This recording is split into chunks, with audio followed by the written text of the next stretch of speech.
Hi everyone, and welcome to today's video on spanned anchors. So, let's get into it. What is a spanned anchor? A spanned anchor is a two-point anchor that, as the name implies, spans generally a more significant distance than would be practical for more conventional anchor building techniques such as BFK, multi-point webbing or cordelette anchors, and the like.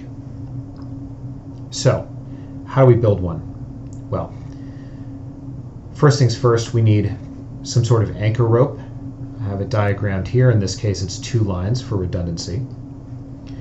We need anchors at both ends. Generally, we're going to employ some sort of adjustability on one anchor.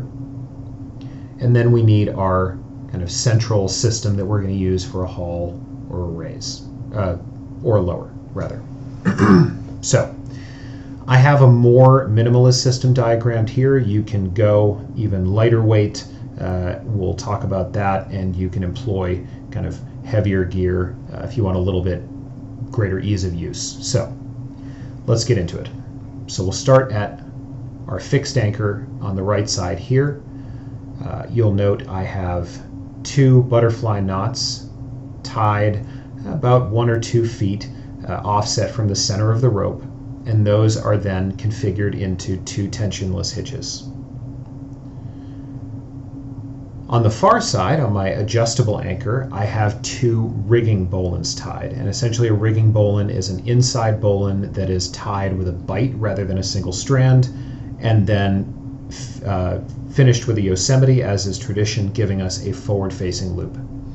Connected to each of those loops is a carabiner and a hollow block tied in a clem heist around each of our 2 anchor rope lines. That gives us our span. And we're going to talk about angles and forces here in a minute. Don't get too scared of all the physics going on. In the center of our rope, we have 2 hollow blocks, each tied around both strands in a prusik configuration, to which we have clipped our, in this case, descent control device of choice. I'm using ATCs. And we then have a sling looped through that clem heist as well, prusik as well, to which we have attached either a hollow block, VT, your friction hitch of choice. I prefer VTs in this case. And then we have our 2 ropes, giving us a mirrored twin tension system. So let's talk angles for a moment. If you'll refer back to high school geometry, I have some parallel markers here, which denote our top and bottom lines on the left and right side, and those continue on here. So traditionally, the maximum angle that we want on a spanned anchor is 120 degrees, and we're going to talk about why that is now. So we're going to say, for the sake of simple math, that we have a 1 kilonewton load on our lines. That's represented here by this downward facing vector that is 1 kilonewton. So we have our left side kind of arm here, denoted with the single hash mark, at 60 degrees, okay, because that's half of 120, right, split by our downward facing vector. And then we have our right side leg, again, 60 degrees as half of 120. Now, 60 degrees, and a side length of 1.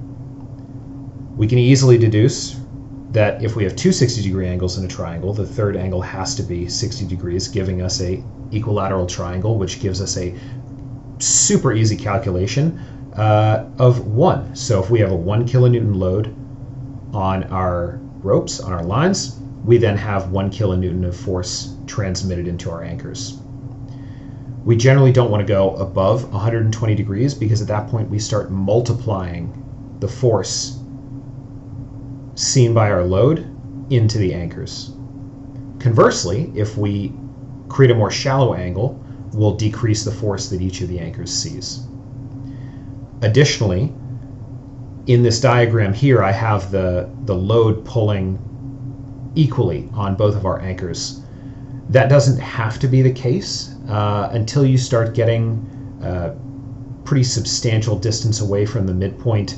The forces on each anchor don't increase significantly. You will see less on one anchor and more on the other. However, you're not going to see a drastic increase in force on the anchor. So Let's talk about gear real quick, and then we'll go out to the park and rig this up. So, for this particular setup, you're going to need your anchor rope, you're going to need 8 carabiners, 2 slings. I'm using 30 centimeter Edelrid Aramid cord slings, 2 ATCs if you want to be redundantly redundant, 4 hollow blocks, and 2 VTs for your backups. You can get away with eliminating some of this equipment. You can replace, for instance, one of the ATCs with a munter if you want to go main and belay, but that's no longer going to be a twin tension mirrored system. Conversely, if you want to go a little heavier duty, you can speed up your anchor setup by including webbing, slings, mambas, that sort of thing, and replacing this setup here with your descent control device of choice, such as sparks, megawatts, and the like. Now, we are going to have to know some knots, bends, and hitches to accomplish this setup here, and in order to do that, we don't have any bends, but we do have knots and hitches. You're going to need to know the Prusik, the Klemheist, the VT, the butterfly, the rigging bowline, and the tensionless hitch. So without further ado, let's head out to the park and get it done.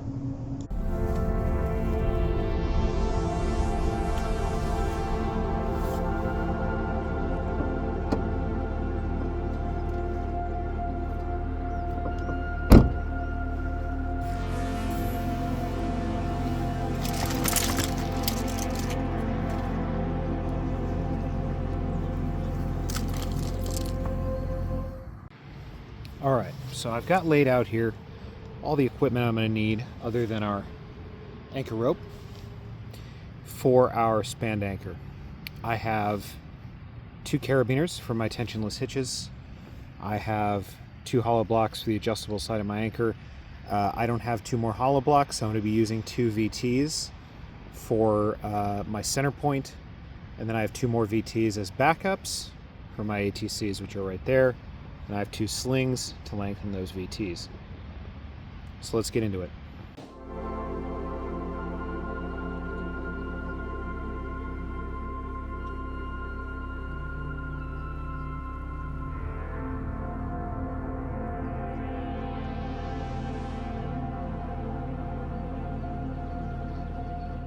Okay, so let's start with our fixed side of the line. Here I have my center of my rope. I have 2 butterflies tied offset from the center, and I have that tied into a tensionless hitch. Yes, this hitch is not truly tensionless because I'm dealing with a pole and I don't have a ton of rope. But these strands here, well, this is tensionless-ish. Just note, I've paid attention to make sure that I'm clipping the top line, top strand to the top line, bottom strand to the bottom line. My strands are not crossed, and then we'll come over to the opposite end. Again, the rigging here is not the cleanest. I'm dealing with the anchor rope that I have. I have 2 rigging bowlines tied, fixed to 2 hollow blocks. You'll note here this span is likely going to be significantly tighter than it ought to be. I'm doing that so my anchors don't slip, so bear with me. So let's set up the center.